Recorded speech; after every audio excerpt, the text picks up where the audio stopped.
All right, let's unpack this. We are diving headfirst into the really highly praised world of Carla Sorensen. Specifically, we're exploring The King's Book 2, Single Dad Dilemma. And this is so much more than just a romance novel. I mean, it absolutely delivers on that, but the structure of it is something else. Oh, for sure. This is a masterclass in trope execution and character depth, and maybe most importantly, how to use the high-stakes, hyper-controlled world of professional football to just completely obliterate a man's meticulously built emotional defenses. It's a surgical operation. That's what it is. It's a surgical operation disguised as a happily ever after. We have a mountain of sources here. I mean, excerpts, internal monologues, dialogue that lets us really, really dissect the construction of this relationship. Between Barrett King, who is the youngest head coach and offensive coordinator in the NFL. The brain, they call him. Right, the brain. And Lily Townsend, who is this blue-haired, nomadic, chaos-inducing house sitter. The agent of chaos, for sure. And so our mission today, I think, has to be ambitious. We need to get past just the plot points. We need to understand the profound psychological walls that really define both of these people. Yeah, what are the mechanics here? How does a man who manages his entire existence in these terrifying 15-minute increments, how does he fall for a woman whose whole identity is defined by non-commitment, by constant motion? It's the ultimate collision, isn't it? It's structure versus impulse. And that's what we're looking for, the fault lines, the moments where their defenses just failed. Why Buffalo? What was it about that setting that made them both so vulnerable? And why did those failures lead to this? I mean, this incredibly satisfying and, frankly, deeply earned emotional payoff that everyone who reads it just raves about. The source material is so rich with these tiny, tiny details that fuel that massive transformation. We have to dedicate time to every single one of them. I'm just so intrigued because the whole dynamic is set up to fail from the get-go. She needs freedom. He needs control. It's a zero-sum game. It should be. And yet, here we are. We're about to do a deep dive into their success, which tells me the author had to create some kind of undeniable, almost gravitational force to bridge that gap. So let's find out what that force was. So let's start where the story starts. In Buffalo, New York, and in this really specific ecosystem of professional football. Because this sport here, it isn't just a backdrop. It's not just flavor text. It's Barrett's cage. It's his cage. And his professional life is the perfect mirror of his internal life. It's all the same thing. It is the ultimate structure. And because of that, it is the ultimate reflection of Barrett King's, well, his perfectionist, control-obsessed personality. And the description of a coach's life, it's not romanticized at all. It's brutal. It's absolutely brutal. We're told his whole life just boils down to this hyper-specific, almost militaristic time management system. 15-minute increments. 672 chunks of time per week, if you actually do the math on that. Just think about that number. That number by itself is staggering. It feels oppressive. It illustrates a level of dedication that is. It's almost pathological. So let's pause on that for a second. Why 15 minutes? Why that specific number? That's a great question, because any smaller, and you lose efficiency, right? You're just micromanaging noise. But any larger, say 30 minutes or an hour. You lose control. An hour is an eternity. Anything could happen in an hour. A player could get in trouble. The media could call. A kid could get sick.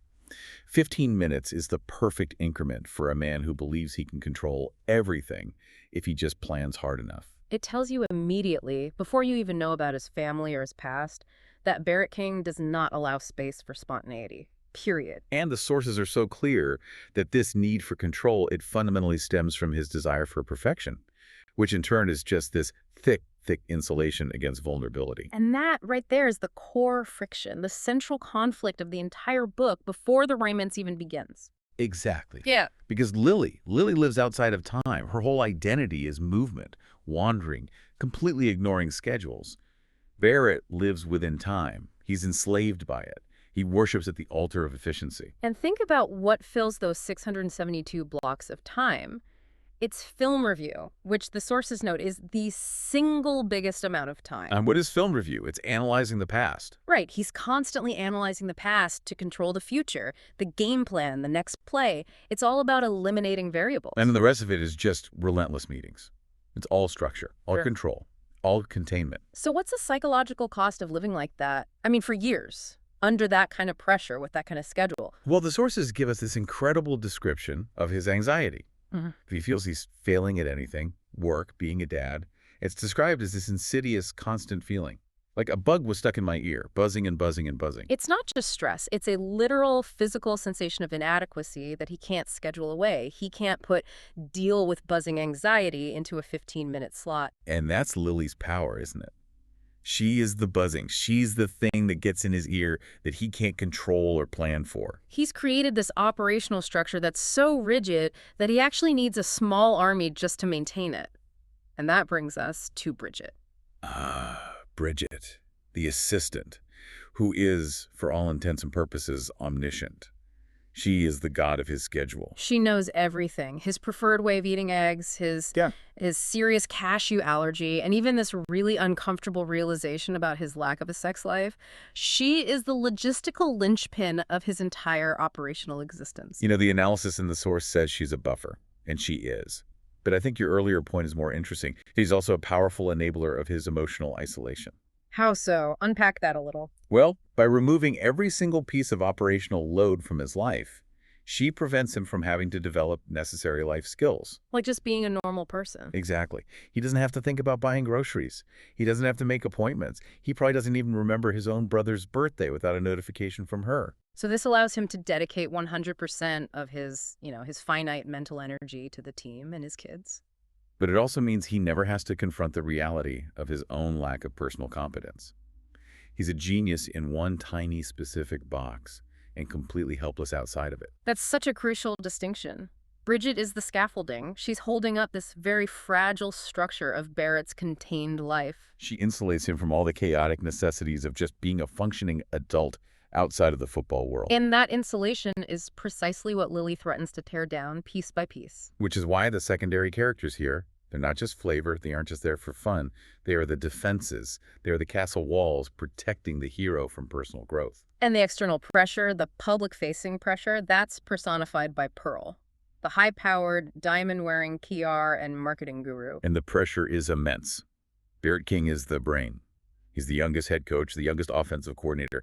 That comes with this relentless media scrutiny that Pearl has to manage 24/7. The way the book discusses media scrutiny is so fascinating because it just proves how intensely controlled his public persona is. Oh, that viral video. The video, yes. The compilation of every single time he smiled during his professional career.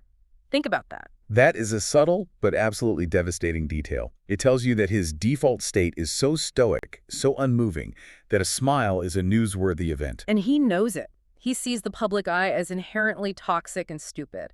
He thinks people are, quote, incredibly bored and have developed a crippling need to be seen online because it makes them feel significant. So his defense against it is complete unmoving stoicism. A blank wall. He's walled off his personal self so effectively that any deviation, any crack in that coaching persona becomes a story. And speaking of stoicism and containment, we have to talk about Buffalo itself. Yes.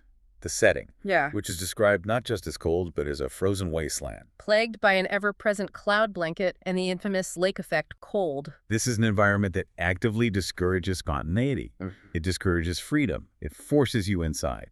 This is critical, isn't it? This isn't Miami, it's not LA. You know, the typical sun-drenched settings for athletic success and Playboy athletes. No, Buffalo is cold. It's bleak. It's confining. And that persistent cold enhances the forced proximity trope so beautifully. We have to spend some time on this. Okay, so Lily is the wanderer. Her entire identity is built on her freedom, her ability to just pack up and leave at any moment. Yet, in Buffalo, she is physically confined by the weather. She can't just wander off into a blizzard. She's constantly cold, she's shivering, she's completely ill-dressed for the climate. So she needs his stuff. She needs his fuzzy blanket. She needs his huge Sherpa-lined slippers. The weather physically forces this nomadic spirit into the coach's warm, established orbit. It literally requires her to accept his warmth. First physically, just as a necessity for survival in a Buffalo winter, and then eventually, emotionally, as a necessity for her heart. It's the perfect oppressive metaphor. The world outside is hostile, it's unstructured, and it's freezing. But inside Barrett's domain, whether it's his home or his office, there is a controlled, regulated warmth, there's safety, there's predictability. The environment itself becomes a character. It's demanding that Lily choose safety and permanence over her lifelong impulse to just run. But let's ask a challenging question here.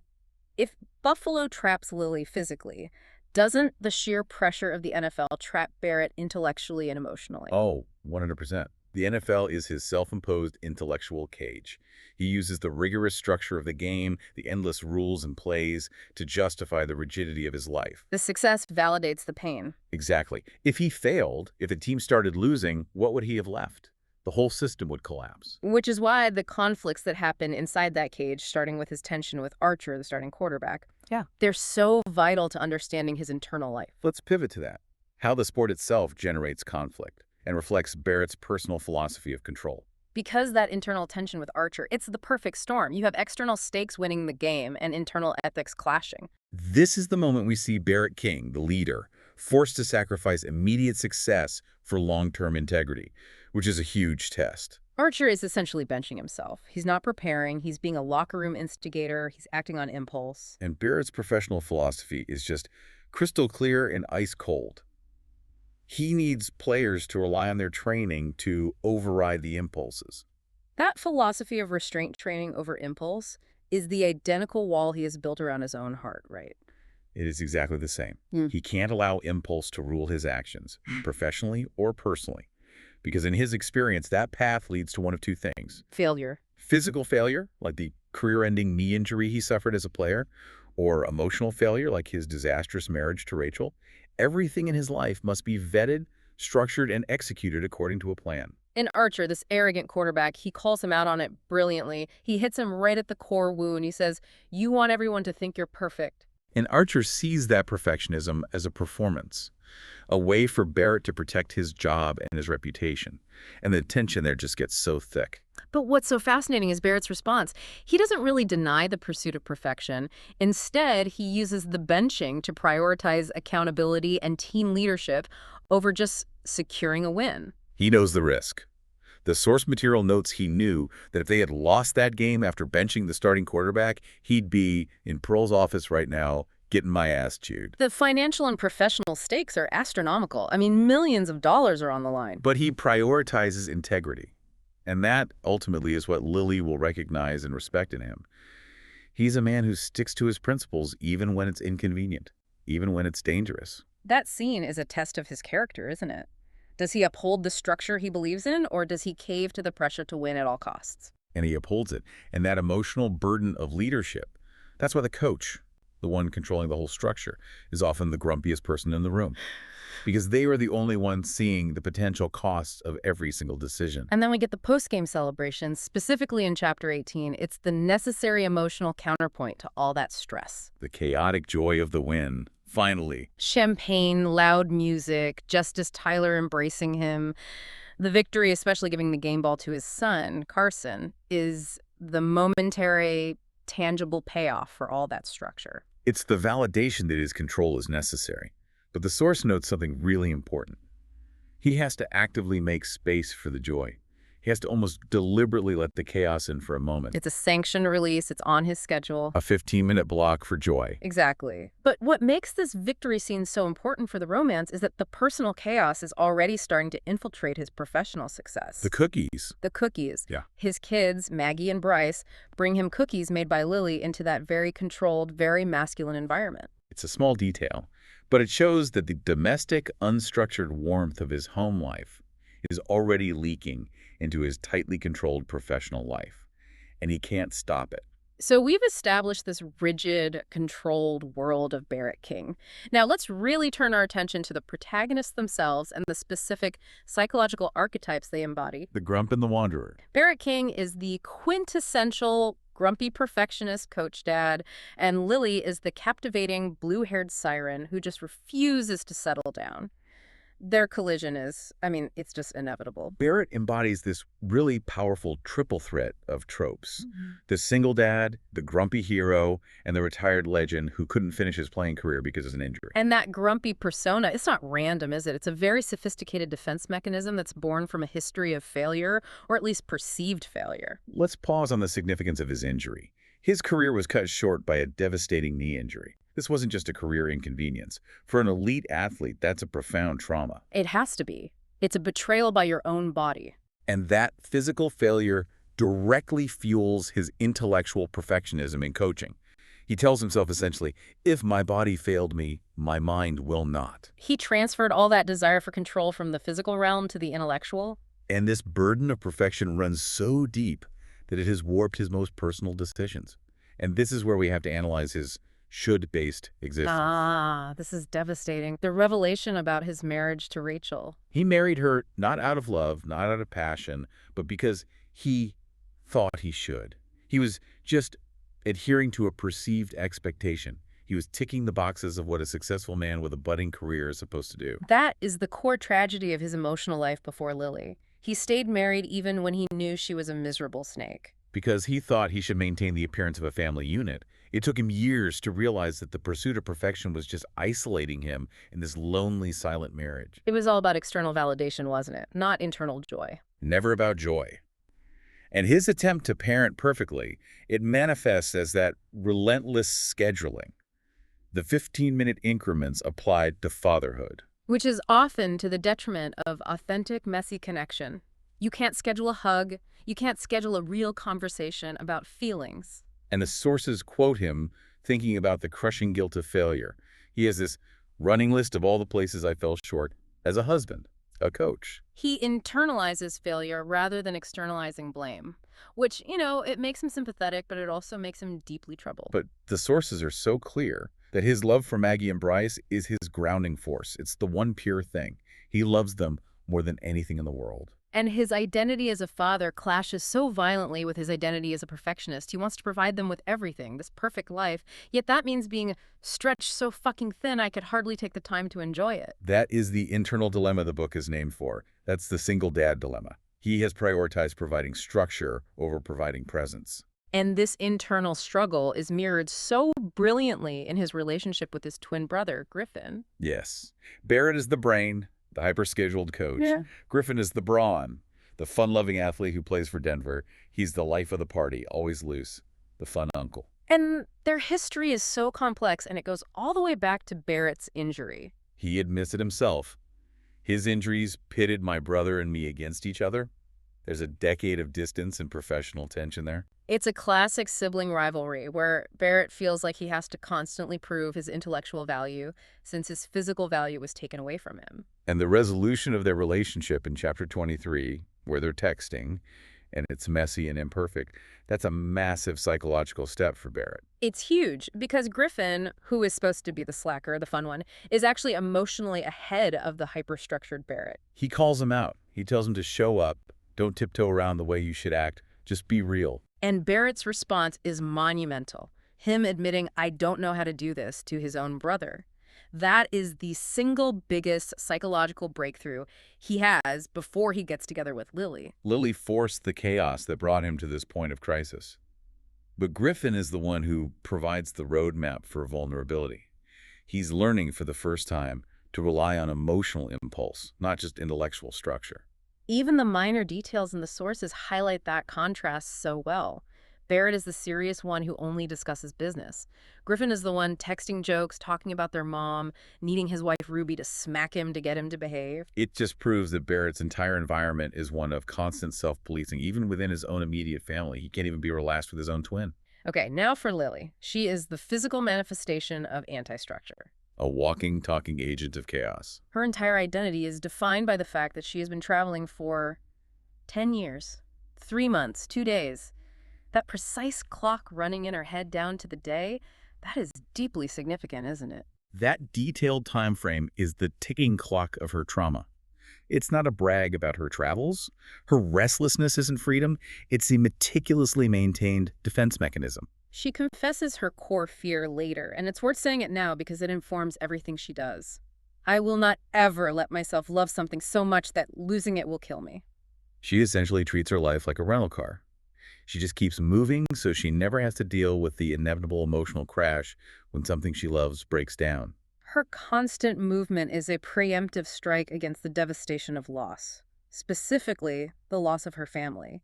If she doesn't commit, if she doesn't put down roots, she can't lose it. And we see the physical manifestation of this trauma through those scenes with the snow globe and the storage unit. Her possessions are just packed away, untouched for at least a year. She doesn't even want to hurt her own feelings by looking at memories. The physical act of moving and packing for her is a form of emotional purification. She's constantly trying to shed emotional weight. And her exterior is perfectly designed to be prickly and off-putting. The blue hair, the ink, the combat boots. The social skills she readily admits are those of a potato. She initiates conflict because conflict creates distance. She insults Barrett's looks. She slams the door in his face. These are all tactics to keep people away. But the contradiction is so immediate and powerful, and this is why the children are drawn to her right away. She is capable of this heartbreaking gentleness. Larry, the 14-year-old grumpy dog in a diaper, immediately responds to her. And Maggie and Bryce just instantly love her. They recognize her authenticity, her unfiltered honesty. She chooses kindness over convenience. That's a key point. She doesn't send the kids home with the bitch housekeeper Jill. She shows this protective, soft core that she desperately tries to hide behind the blue hair and the boots. Let's look at her employment history for a second, because it's such a brilliant narrative device to reinforce her non-commitment. Barista, dog walker, travel influencer, temp, clothing boutique. She hated the temp job because she hated being stuck at a desk. The movement is her comfort zone. The desk is her prison. Every job is temporary by design, a commitment she can easily discard without feeling like she's failed. And those visible symbols of her journey, specifically her tattoos, they carry so much weight. The swallows. The swallows on her arm. She connects them to the barn swallows her mother loved, how her parents used to build nesting boxes for them. And swallows are traditional symbols of return, of safe travel, of home. She is literally carrying the memory of her parents and the very idea of home on her skin, even as she runs from building a new one for herself. This deep, complex contradiction is why Barrett is drawn to her, even while he's just utterly perplexed and annoyed by her. He finds her uncomfortably beautiful, and he realizes she is not delicate. She'd stab the shit out of you if you came too close.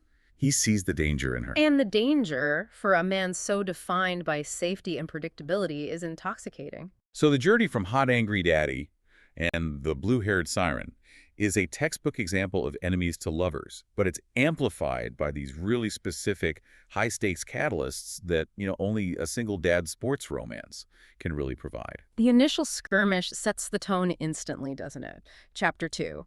Barrett shows up, his temper bubbling dangerously. He's worried, he's angry, and he accuses her of kidnapping his kids. And Lily, instead of being intimidated, she just matches his intensity, she matches his energy, and she snaps back with that infamous line about him having the social skills of a potato. She judges him immediately, and from her perspective, the judgment is accurate. He's being an overbearing jerk. And that slamming of the door in his face, which she describes as giving her leg-shaking, orgasm-level satisfaction. That signals that this relationship is going to be built on friction, on challenging each other's assumptions. She pushes his buttons because he's so frustratingly contained and judgmental. But this is where the narrative genius comes in. The relationship doesn't progress through their own romantic effort, at least not at first. It progresses through the children. The accidental matchmakers. This is the single dad dilemma hook that just makes the story irresistible. We have to spend real time on the PowerPoint presentation in Chapter 4. It's legendary, it's hilarious, and it's terrifyingly effective. It's a business pitch. His kids, Maggie and Bryce, perform an actual presentation to convince their father to hire Lily, or at the very least, just let her stay. This isn't just a cute scene. It's a business pitch that attacks Barrett on his home turf. Logic. It's so detailed. They have a full background check confirming not even a parking ticket. They have screenshots of glowing recommendations from the neighbors. And they quote John F. Kennedy on compromise. Wait, hold up. The JFK quote. A quote about compromise from JFK in a presentation about hiring a house sitter. That shows Maggie's terrifying intelligence. She knows her audience. She knows her dad responds to logic and authority. And it hits him right in his conscience. He realizes he can't deny his children this authentic connection just because he dislikes Lily's aesthetic or her complete inability to adhere to his schedule. He can't logically refute a perfectly executed business case presented by his own children.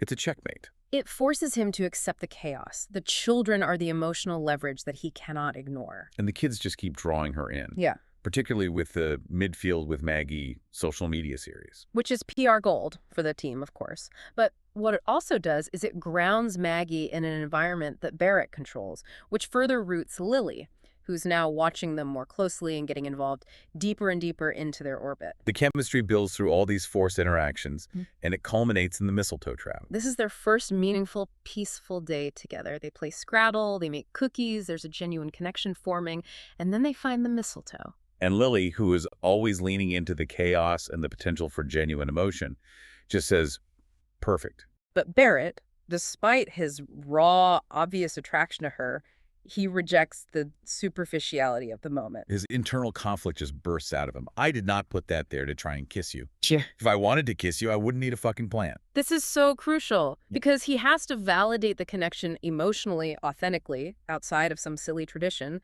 before he will ever validate it physically. He's demanding real commitment, even in a kiss.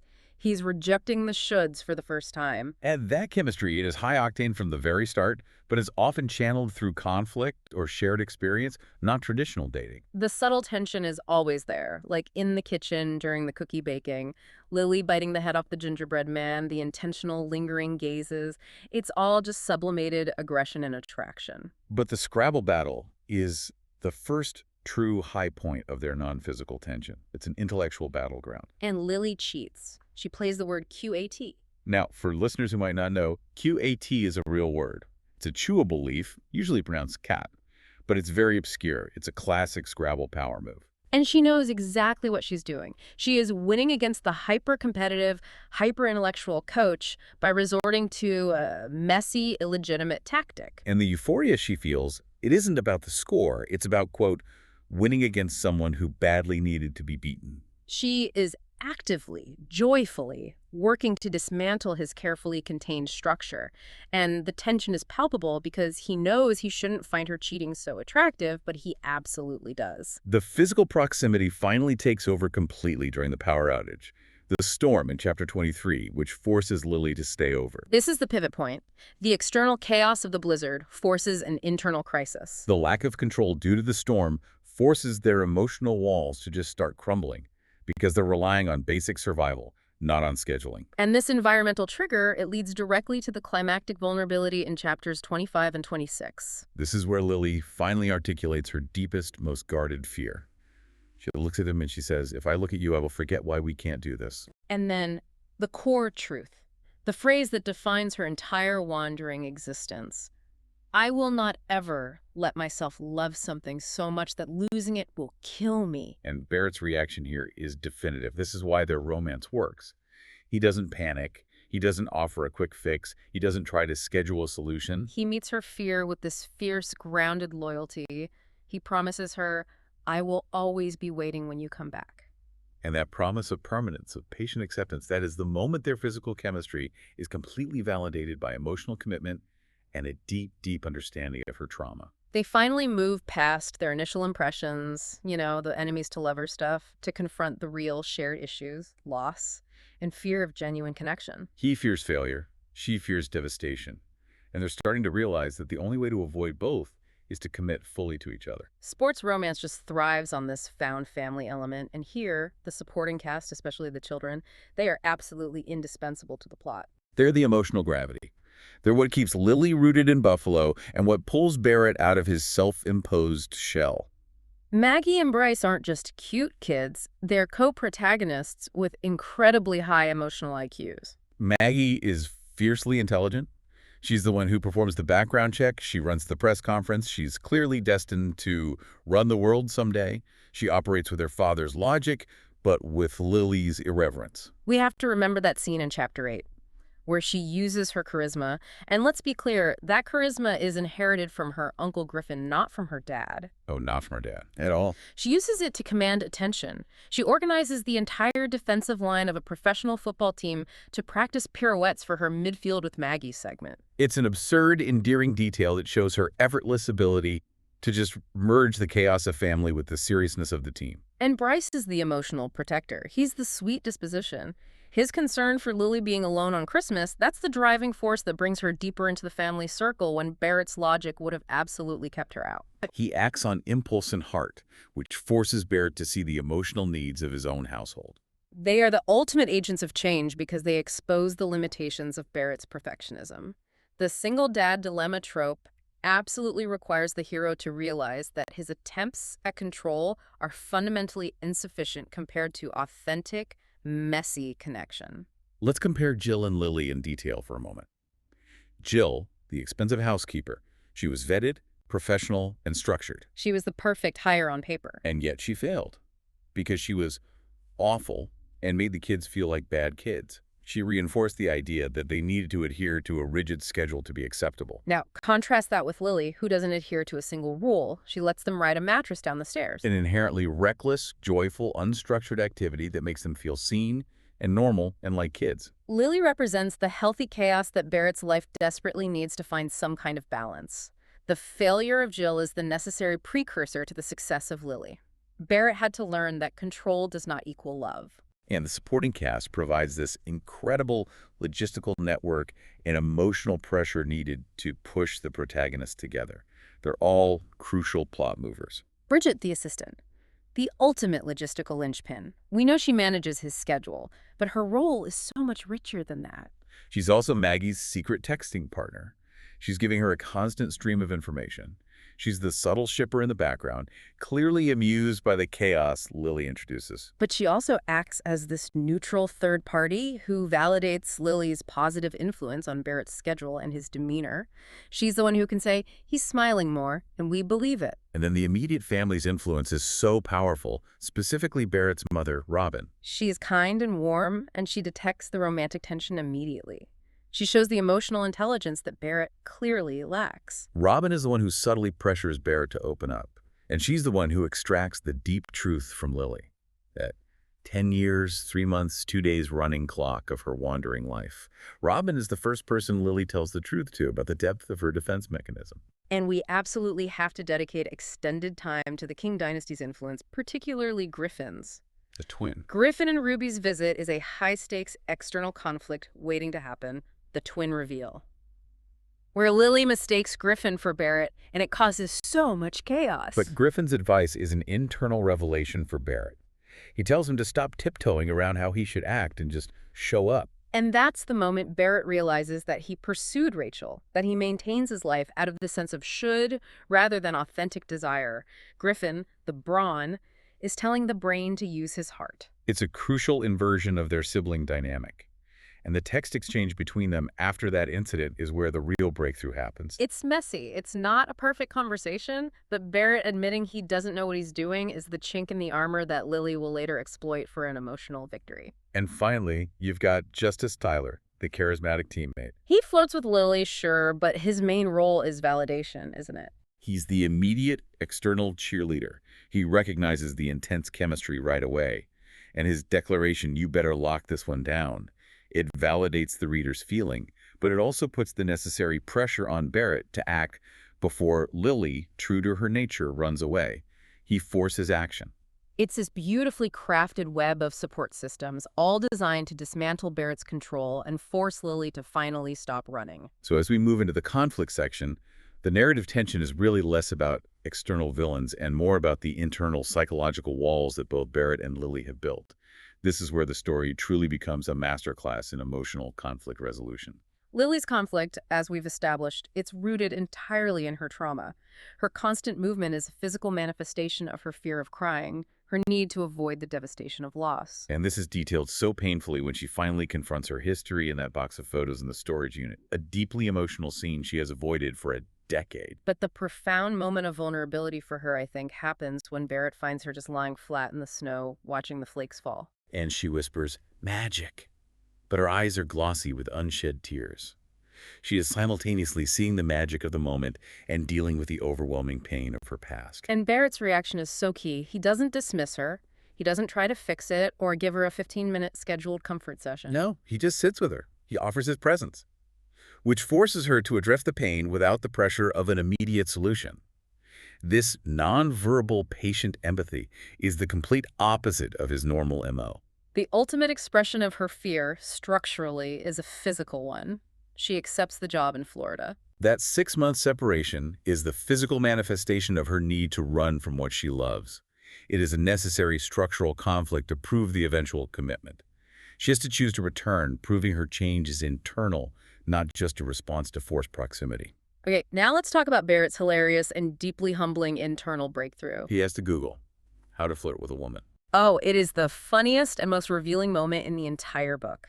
Here is a guy who coordinates an entire NFL offense, who manages 672 chunks of time a week, a genius on the field. And dating requires external research from the internet. It shows that despite his previous marriage, he genuinely needs to learn how to pursue Lily authentically, away from the expectations of what he should do. He needs a manual for simple human connection. And his growth culminates in that internal realization, the acceptance that I was willing to mess up. He realizes the pursuit of perfection only insulated him in lonely silence. His brother's influence and Lily's constant chaos force him to admit that he doesn't know how to do this, how to have a messy, authentic relationship. He is finally willing to risk the feeling of that buzzing bug of failure for the chance at true joy. And while the internal struggle is paramount, the external football conflicts provide the context for Barrett's integrity. The Archer conflict resolution is a brilliant demonstration of this and needs a deeper look. Barrett benches Archer for defiance. He prioritizes team leadership and accountability over just securing a win. And Lily, witnessing this high-stakes moment, provides a shocking analysis that profoundly resonates with him. It bridges his professional world with his personal needs. She tells him, let him feel the weight of his own consequences. We cannot change someone who doesn't want to be changed. And that is Lily's philosophy of radical self-acceptance and honesty applied directly to Barrett's professional life. It forces him to see her not just as a romantic interest, but as an intellectual and ethical partner. She's essentially saying, you can't control everything, Barrett. You can only control your reaction, and you have to let people fail if they refuse to change. And that realization is a massive step for a perfectionist who tries to control every single outcome. Then we have the external personal conflict, the twin confusion crisis in chapter 23. Oh, this is so cringeworthy and perfect. Lily mistakes Griffin for Barrett and just unloads a torrent of frustration on him right before Griffin has to leave. It causes extreme public embarrassment and Lily's immediate severe psychological retreat. She just shuts down. I'm fine. You don't have to take care of me. And this crisis forces Barrett to confront the consequences of his own emotional distance. By being so guarded, so precise, so professional, he never gave Lily the space or the comfort level to simply ask about his twin. Their misunderstanding is a direct result of his perfectionist, non-communicative behavior. He created the conditions for her humiliation. And it's the catalyst that forces him to break through her slamming door later, demanding that they talk about it. He realizes his silence caused her to retreat, which is exactly what she does when she feels cornered. He has to change his behavior or he will lose her. So let's discuss the payoff. How does the book transition from this intense psychological warfare to physical and emotional validation, securing that hard-earned happily ever after? The steam level, the chemistry validation. The sexual tension is so high because the emotional tension is so rich. The first kiss, in chapters 27 and 28, it's a collision. It's driven by combined anger, desire, and frustration. Lily initiates it. She leans all the way in and let it crash over my head. It's messy, it's immediate, and it is utterly lacking in shoulds. Which is exactly what Barrett, the man terrified of impulse, needs. He needs to be overwhelmed by it. Then we get the terrible girlfriend trope reversal, which is just brilliant. They list their flaws to each other, and it becomes an act of acceptance, not rejection. Lily, hogging the bed, restless, terrible at football games. Yeah. Barrett, perfectionist, works too much, too serious. And they realize these perceived flaws are precisely what makes them complementary. His structure balances her chaos. Her impulse shatters his rigid routine. It's the ultimate acceptance. He's not asking her to stop being restless, and she's not asking him to stop caring about his schedule. They accept that her chaos is the antidote to his rigidity, and his structure is the safety net for her fear of falling. And the long-distance test in chapter 29 is so crucial. That 6-month separation is necessary to prove Lily's commitment to staying, not just running, when she's faced with an opportunity to leave. It validates the change in her character. It proves it's real. And their text exchanges during this time are the perfect blend of their relationship. You see the explicit, dirty text. Ravaging me on the counter. Exactly. Mixed with this profound, sincere emotional need. Sometimes I feel like I'll die from it, or just, I miss you too. They can communicate both the heat and the heart across hundreds of miles. The ultimate significance of that long-distance phase is when Lily calls Buffalo home while she is still in Florida. She realizes the place matters less than the people. Barrett and the children are her anchor. And that proves she has finally overcome her deepest fear of commitment and loss. And the final emotional payoff arrives when Barrett, shedding all previous logic and scheduling. He spontaneously flies to Florida, an unscheduled trip. A completely impulsive act.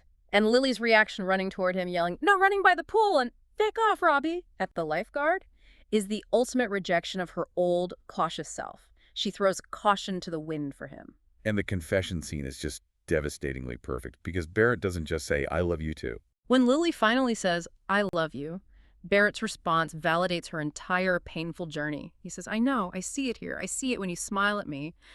I told you I was okay waiting, Lily. I meant it." He accepted her vulnerability before she even spoke the words.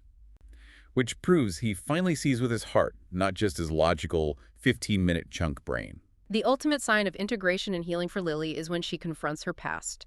She visits her storage unit and she chooses to take her father's 1969 Stingray back to Buffalo. That vehicle, untouched for a decade, is this perfect symbol of her finally integrating her past, her family's love, the tragedy of their death, with her future in Buffalo, the city she now calls home. She is no longer running from her memories. She is driving them forward into her new life. And the HEA solidifies with the proposal under the mistletoe, the exact same spot that originally sparked so much tension when Barrett rejected the superficial fucking plant. It's reclaimed now as a symbol of authentic, lasting romance that they chose, not one that was forced on them by tradition. And finally, the ultimate found family, the birth of twins, Jacob Aaron and Julia Kathleen. The significance of Barrett King, a twin himself, having twins, it completes the family unit in this undeniable cyclical way. It brings the King dynasty full circle. He gets to experience fatherhood not just with the existing structure of Maggie and Bryce, but with the shared chaotic experience of newborn twins,